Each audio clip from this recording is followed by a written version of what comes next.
함께 응답받을 하나님의 말씀입니다. 마가복음 15장 1절에서 5절까지 말씀을 함께 읽습니다. 새벽에 대제사장들이 즉시 장로들과 서기관들 곧 온 공회와 더불어 의논하고 예수를 결박하여 끌고 가서 빌라도에게 넘겨주니 빌라도가 묻되 내가 유대인의 왕이냐? 예수께서 대답하여 이르시되 내 말이 옳도다 하시매 대제사장들이 여러 가지로 고발하는지라. 빌라도가 또 물어 이르되 아무 대답도 없느냐? 그들이 얼마나 많은 것으로 너를 고발하는가 보라 하되 예수께서 다시 아무 말씀으로도 대답하지 아니하시니 빌라도가 놀랍게 여기더라.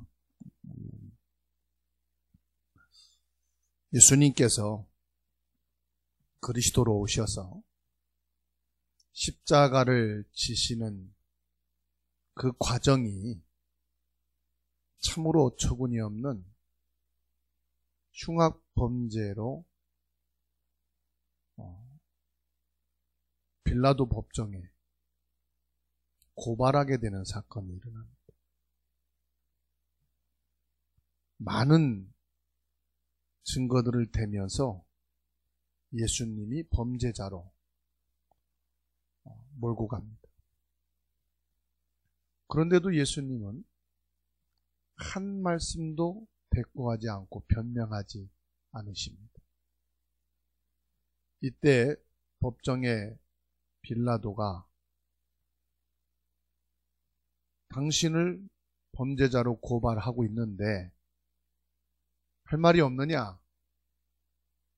라고 물을 때 예수님께서는 아무 말씀도 하지 않으셨다. 그래서 이번 주간 고난주일을 맞이해서 저와 여러분들이 나의 모든 원죄와 흑암과 재앙, 모든 불행의 배경을 십자가에 못 박히심으로 끝내신 그리스도 언약 안에서 아무 할 말도 없는 줄로 믿습니다. 왜냐하면 그리스도가 십자가에서 모든 문제 끝냈기 때문에 우린 더 이상 변명할 것도 없고 핑계댈 것도 없고 아무 할 말이 없다는 말이죠. 하나님께서 그리스도를 이 땅에 보내셔서 사람들을 구원하기 위해서 사람의 몸을 입고 이 땅에 오셨습니다. 그런데 사람들은 하나님의 이 절대 구원 계획을 몰랐어요.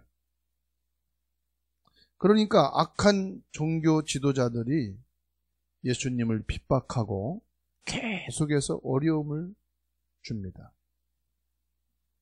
오늘 저와 여러분들이 알아야 할 것이 뭐냐? 첫 번째로 하나님의 역사의 흐름을 알아야 한다는 말씀입니다. 우리가 신앙생활을 제대로 하고 성경을 바르게 알고 전도를 바르게 하려면은 하나님이 어떻게 역사하셨는가 그 역사의 흐름을 알아야 된다는 말씀이에요. 하나님이 어떻게 해서 이 복음을 주시게 되었고 왜 이 지구상의 모든 인간에게 복음이 필요한지 하나님의 역사의 흐름을 모르면은 올바른 신앙생활은 힘들다. 이렇게 말씀드릴 수 있습니다. 오늘 말씀을 보게 되면 유대교 서기관들이 그리고 종교 지도자들이 공회라고 하는 법정에 모였습니다. 그리고 예수님을 세상법을 이용해서 빌라도에게 넘겨준 것을 볼 수가 있어요. 왜 예수님을 세상 법정에 세웠느냐? 자기들의 모임과 위치와 기득권의 손해가 되어질 것을 두려워해서 예수님을 세상 법정에 세웠습니다. 여러분도 알다시피 빌라도는 종교 지도자가 아닙니다. 로마에서 파송되어진 정치 지도자입니다. 이 당시에는 정치 지도자가 법관이 되기도 하고 재판을 관장하기도 했습니다. 그래서 이 빌라도는 자기 법정에 들어온 예수님을 향해서 질문합니다. 당신이 이 사람들이 말하는 대로 유대인의 왕인가? 물었을 때 예수님이 그렇다고 했습니다. 그리고 난 이후에 그 어떤 말에도 변명하지 않았습니다. 우리가 진짜로 복음운동을 하게 되면 어려움 당하는 게 많습니다. 설명을 다 할 수 없는 오해가 있을 때도 있습니다. 그럴 때 나는 어느 편에 서야 할까요? 1%의 사람의 말이 맞다면 그 1%의 진리에 서야 될 줄로 믿습니다. 코페르니쿠스라고 하는 학자가 있습니다. 코페르니쿠스 학자가 지동설을 말했습니다. 99%의 사람들은 아니다. 지동설이란 말은 지구가 둥글다 이 말이겠죠. 원심력에 의해서 지구는 계속 돈다. 그런데 이 당시에는 지구가 사각이 되어 있다. 그래서 지구 끝까지 가게 되면은 어느 순간 낭떠러지로 뚝 떨어져서 결국은 모든 것이 끝나게 된다. 이 학설을 가지고 있었어요. 물론 중세교회 천주교도 마찬가지였습니다. 그래가지고 코페르니쿠스를 화형을 시켰습니다. 사람들이 이해할 수 없는 이상한 이론을 가지고 사람들을 현혹시키고 있다 해서 사람들이 이해할 수 없고 수용할 수 없는 학설이라고 해가지고 이단화 시켜가지고 화형을 시킨 겁니다. 수백 년이 지나간 뒤에 천주교 교황이 사죄했습니다. 아, 우리가 잘못 알고 있었다. 지구는 둥근 것이 맞다. 사과를 했지만 이미 코페르니쿠스는 죽어서 없습니다. 사과를 1000번 만번 해도 죽인 사람이 살아날 수가 없지요. 그리스도를 우리가 바르게 깨달아야 되는 이유가 여기 있습니다. 우리가 세상 학문과 지식이 아무리 뛰어나다고 할지라도 이 그리스도는 영적인 비밀이기 때문에 알 수가 없습니다. 자기가 배운 학식과 지식과 세상 경험을 가지고는 그리스도를 말할 수가 없습니다. 오직 하나님의 말씀인 성경을 통해서만이 그리스도를 정확하게 알 수 있습니다. 그래서 99%가 아니라고 할지라도 우리는 성경을 알고 있고 하나님의 말씀 속에서 진리를 선택해야 되는 줄로 믿습니다. 그 진리가 뭡니까? 왕도 있었고 제사장도 있었고 선지자도 있었습니다마는 이들은 왕의 일만 할 뿐이지 제사장, 선지자 일은 할 수가 없어요. 제사장도 있었습니다마는 왕과 선지자의 일을 할 수가 없습니다. 그리고 이 땅에 아무리 많은 훌륭한 왕이 있다 할지라도 사단의 세력을 꺾을 수 있는 영적 권세까지는 없습니다. 그리스도는 바로 이 사단의 세력을 완전히 꺾을 참된 왕으로 오셨다는 말씀입니다.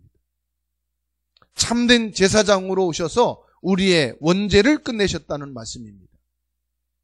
참된 선지자가 되셔서 구원의 길을 여시고 하나님의 자녀된 신분을 허락하실 뿐만 아니라 천국으로 가는 길도 열어주셨습니다. 그분이 바로 그리스도 예수님이십니다. 우리는 사람의 말에 좌우되는 것이 아니고 여론 따라가는 눈치 보는 사람이 아니고 진리인 하나님의 말씀을 통해서 그리스도를 바르게 깨닫고 구분해야 되는 줄로 믿습니다. 그리스도의 사람들은 세상을 눈치 보며 따라가는 사람이 아닙니다. 99%의 사람들이 틀린 것을 인정한다 할지라도 그것은 맞는 것이 아닙니다. 아무리 힘 있는 사람들이 억압을 그 힘을 가지고 반대를 할지라도 영적인 복음에 눈을 뜬 사람들은 오히려 예수님을 조롱하고 예수님을 핍박할지라도 예수님은 아무 대답이 없으셨다. 왜 그렇습니까? 말을 해도 이해할 수 없고 소통이 될 수 없기 때문에.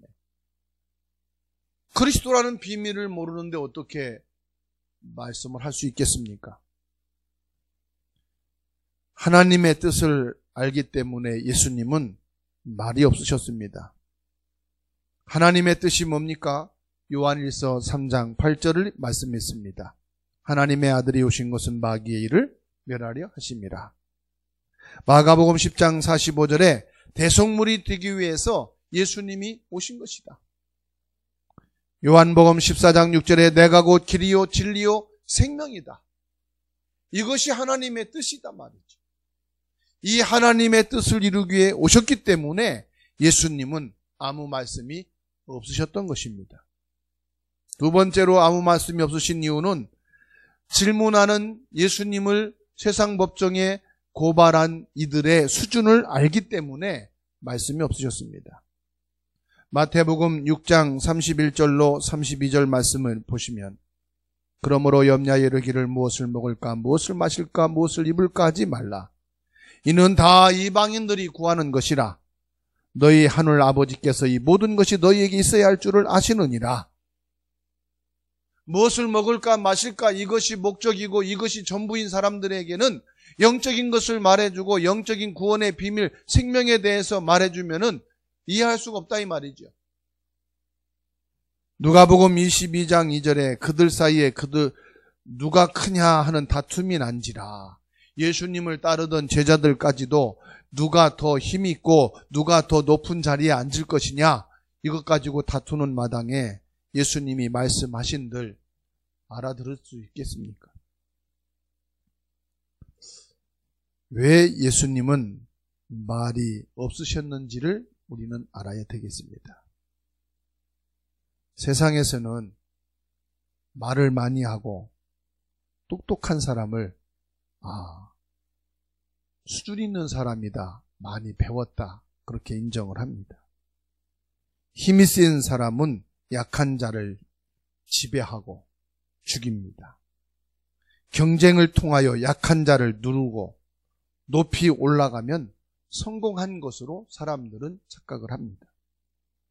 진리가 무엇인지 모릅니다.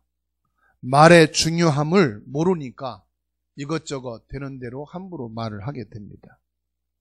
말은 그 사람의 인격이고 그 사람 인생이고 그 사람의 삶이고 말은 그대로 이루어진다고 합니다. 잠언 6장 2절에 내 말에 내가 얽혔도다 이렇게 말씀하고 있습니다. 내가 말한 그 말에 내가 묶여서 내가 잡혀서 결국은 끝난단 말이죠. 야고보 3장 4절에서는 큰 배가 작은 키 하나를 가지고 운행한다 그랬습니다. 말의 중요성을 말씀하고 있는 것이죠. 오늘 빌라도가 예수님을 재판했는데 예수님께 사형 선고를 내렸습니다. 우리가 예배 때마다 고백하는 사도신경을 보게 되면 본디오 빌라도에게 고난을 받으사 십자가에 못 박혀 죽으셨다고 합니다. 이 빌라도는 죄가 없습니다. 예수님을 죄인으로 세상 법정에 세운 종교 지도자들의 죄지요. 그런데 역사의 흐름 속에서 빌라도가 중요한 역할을 했다 이 말입니다. 예수님을 죄인으로 십자가에 처형하는 판결을 내렸다는 얘기지요. 우리의 잘못이 없음에도 불구하고 그리스도를 반대하고 복음을 막는 길에 서게 되면 그것이 바로 흐름 속에서 나도 그 역할을 한 것이 된 것입니다. 그래서 오늘 저와 여러분들은 오직 그리스도 복음 안에서 언약의 여정을 따라가는 하나님의 자녀가 되기를 주의 이름으로 축원합니다. 참된 평안과 참된 소망과 참 힘을 알고 있다면 사실은 많이 필요가 없습니다.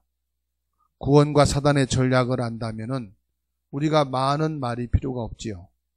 하나님의 자녀는 영적 싸움에 승리해야 되기 때문에 많은 말이 필요가 없습니다. 말을 하지 말란 말이 아닙니다. 요셉은 노예로 팔려갔지만 한 번도 원망하지 않았다는 것입니다. 어릴 때부터 어려움을 당하고 쫓겨다닌 다윗은 한 번도 하나님을 향하여 원망하지 않았다는 얘기입니다. 참된 구원의 소망과 신앙생활 승리하기 위해서는 많은 말이 필요가 없단 말이지요. 정말로 복음을 알고 영적인 사실을 알고 생명 가진 자는 판단이 다르고 말도 다른 줄로 압니다. 그럼 우리의 말은 뭡니까? 그리스도면은 충분하다. 우리가 뭐로 충분할 수 있겠습니까? 돈을 쌓아놓고 있어도 그 돈이 충분하지 못해요. 요즘 많은 정치인들이 재산 공개를 하는데 최하가 몇억 단위예요. 일반 국민들하고는 경제 수준이 달라요. 몇십억이 넘는 집에서 살고 있어요. 땅도 있고 어마어마한 돈도 가지고 있어요. 그런데도 뉴스를 보면은 이 사람들의 돈에 대한 욕심이 결국은 범죄자가 되어서 뉴스에 나오는 걸 보게 됩니다. 그걸 보면서 저는 뭘 느끼느냐? 돈을 아무리 쌓아놔도 그 욕심을 채울 길이 없으니까 또 욕을 먹는구나.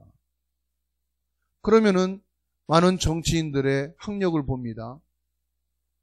얼마나 공부를 많이 했는지 거의 다가 대학교 나온 사람들이에요. 대학 나왔다 해서 죄가 아니잖아요.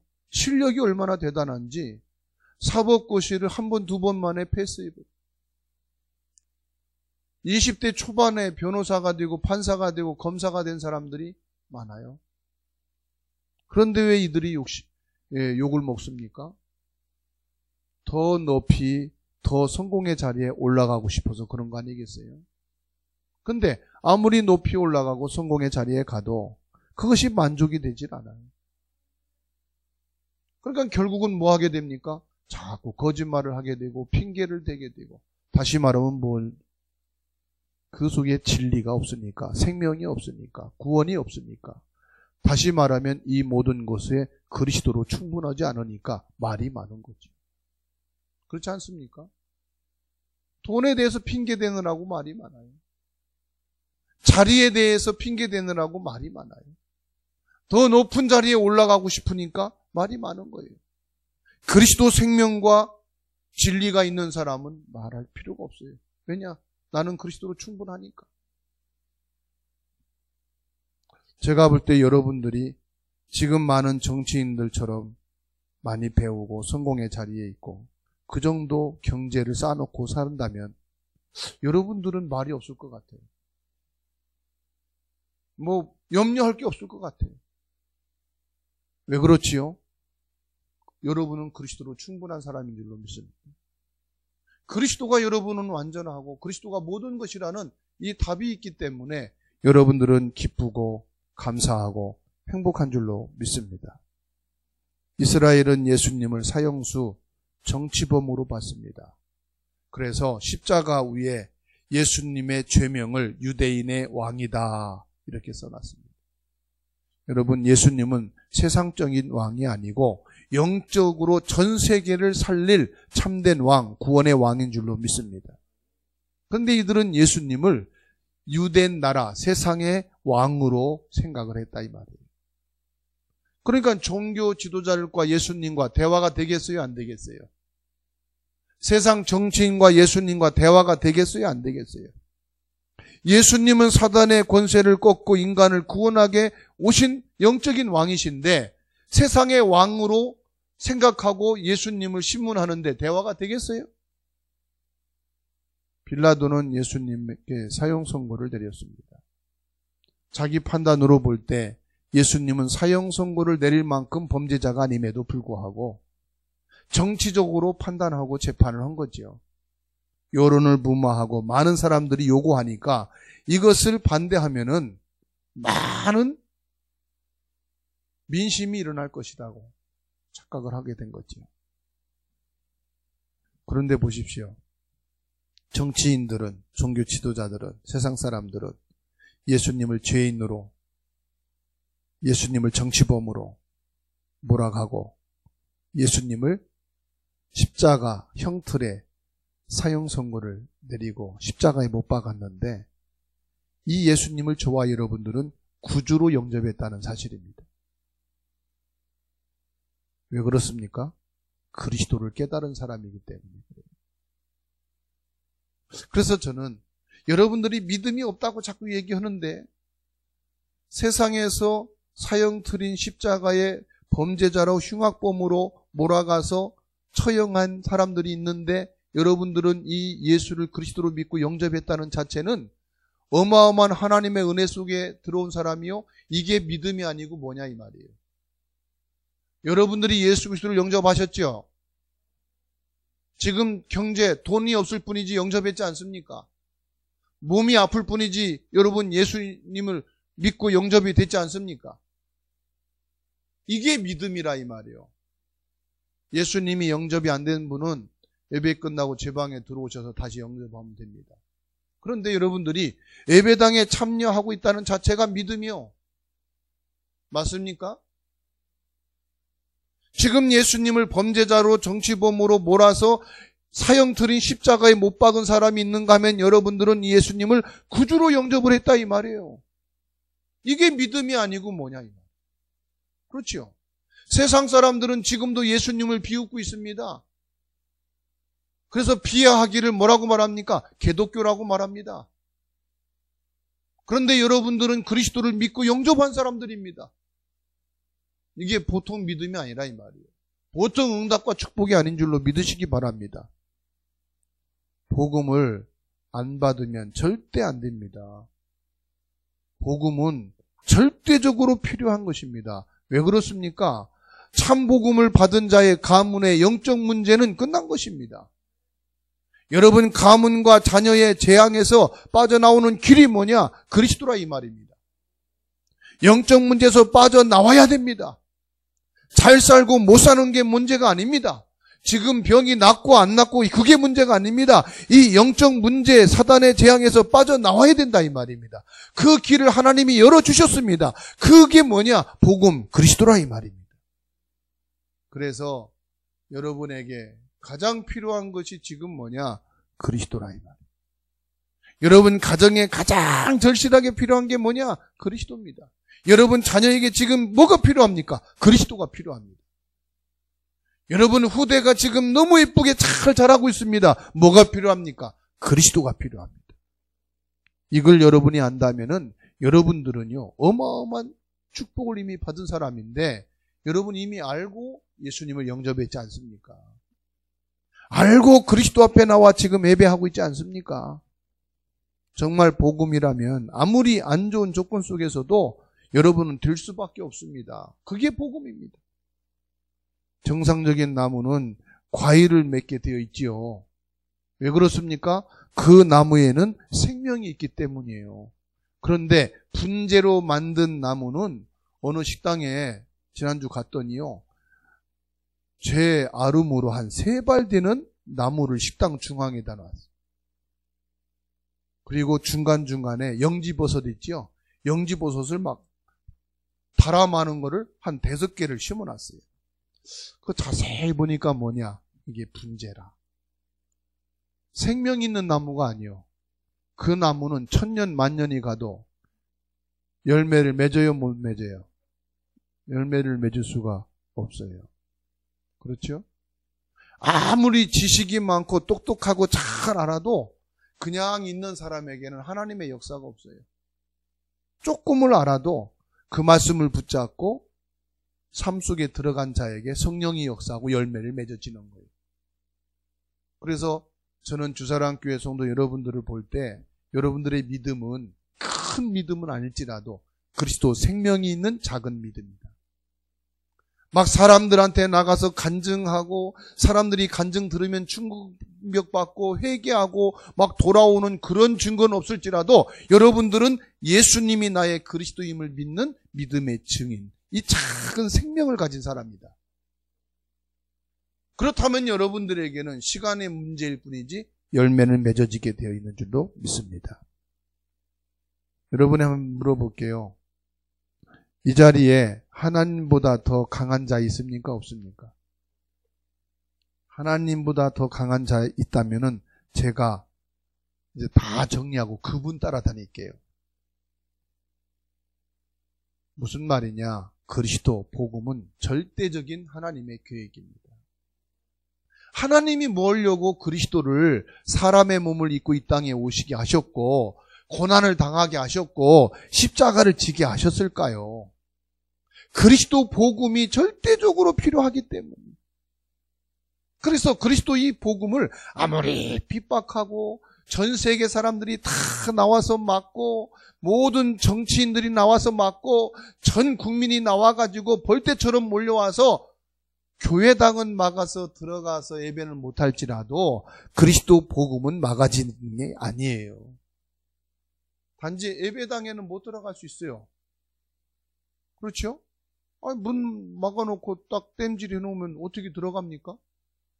그런다고 그리스도 복음이 막아집니까? 예배당에 못 들어갈 뿐이지 우리 안에 영접되어진 그리스도의 생명은 땜질인다고 막아지는 게 아니고요. 방해한다고 막아지는 게 아니라 이 말이에요. 그래서 하나님께서는 237 나라를 위해서 대표적인 축복을 여러분에게 주실 줄로 믿습니다. 여러분 가문에게 이 축복을 주시고 자녀에게 축복을 주시고 주사랑교회 237 나라를 대표하는 축복을 주실 줄로 믿습니다. 왜냐? 사람들이 모르는 대표적인 증거를 여러분 가지고 있잖아요. 이 무식하기에 이를 데 없는 베드로에게요, 하나님이 대표적인 축복을 주시니까요, 이 베드로가 가는 곳마다 안진뱅이가 일어나지요. 요바에 죽었던 사람이 살아나지요. 로마의 대공무원인 사람이 예수를 믿고 영접을 하고 회심을 하지요. 그러니까 무식하고 똑똑한 게 중요한 게 아니고요. 가장 중요한 게 뭡니까? 하나님의 절대 계획인 그리스도 복음 안에 있으니까 하나님이 대표적인 축복을 주시는 거예요. 그래서 여러분 하나님 앞에 똑똑하게 해달라고 기도하지 마시고 하나님 앞에 기도할 때 하나님의 절대 계획인 그리스도 안에 있게 해달라고 기도하시면 돼요. 아시겠죠? 부자 되게 해달라고 기도하지 마시고요. 하나님의 절대적인 필요성을 알고 나는 그리스도가 필요합니다. 내 일 속에 그리스도가 필요하고 내 경제 생활에 그리스도가 필요합니다. 하나님이 대표적인 경제 축복을 주시게 돼 있어요. 저도요, 경제가 어려울 때 하나님 돈 좀 주시지요 기도하려고 하면은 나 뜨거워서 돈 얘기가 안 나오거든요. 그런데 하나님이 나를 그리스도 안에 있게 하시고 내게 꼭 필요한 그리스도로 충만하게 하옵소서. 하나님의 절대 계획인 그리스도로 결론 내려지게 하옵소서. 그 기도는 잘 돼요. 그런데 하나님의 절대 필요성 있어서 주신 그리스도, 절대 계획인 그리스도가 있으면 하나님이 대표적이고 기념비적인 축복을 주셔서 경제도 회복되고 건강도 회복되고 일도 회복되는 줄로 믿으시기 바랍니다. 또 최고의 지식을 가진 분들, 공부하신 분들, 똑똑하신 분들, 바울입니다. 하나님은요 대표적인 축복을 주셨어요. 지식인 중에 대표적인 축복, 최고의 학문 가진 사람 중에 대표적인 축복을 주시니까요 많은 지식인들을 살렸어요. 최고의 성공의 자리에 있는 서밋 왕에게 가서 복음을 전했어요. 그래서 이 자리에 최고의 학문과 지식과 똑똑한 분들도 하나님의 대표적인 축복, 주실 것입니다. 그래서 서밋 자리에 있는 엘리트들에게 여러분을 통해서 복음, 그리스도가 증거되어지고 그리스도의 증인으로 하나님이 세우실 줄로 믿습니다. 그래서 우리가 무슨 생각을 하고 판단하기 이전에 영적인 눈을 뜨시면 됩니다. 호세아 4장 6절의 영적 지식을 알면 성공할 수 있다고 말씀했어요. 하나님의 말씀은 완벽한 복음입니다. 그래서 어떤 말씀을 보든지 우리는 무엇으로 보느냐? 그리스도의 눈으로 보면은 다 복음이에요. 창세기 1장 1절부터 요한계시록 전체를 복음으로 보면은 모든 말씀이 복음의 비밀이에요. 그러면 어디든지 여러분 승리하게 돼 있어요. 오늘부터 영적인 눈을 뜨고 보시면은 왜 예수님이 아무 말씀도 없으신지 이유를 압니다. 직장을 가도 집에 들어가도 모든 사람들의 관심과 말과 근심과 염려, 걱정이 영적인 건 하나도 없잖아요. 그런데 저와 여러분들은 영적인 걸 가지고 있잖아요. 영적인 비밀을 믿잖아요. 그러니까 말할 필요가 있어요, 없어요? 없잖아요. 여러분 남편하고도 싸울 때 영적인 거 갖고 싸웁니까? 육신적인 거, 세상적인 거 가지고 싸우잖아요. 그렇지 않습니까? 뭐 때문에 자존심 상합니까? 세상 육신, 나 자신에 대한 것 때문에 자존심 상하잖아요. 그런데 영적인 것을 가지고는 자존심 상하질 않잖아요. 오늘부터 복음과 생명과 영적인 비밀을 가지고 응답 시작되기를 예수님의 이름으로 축원합니다.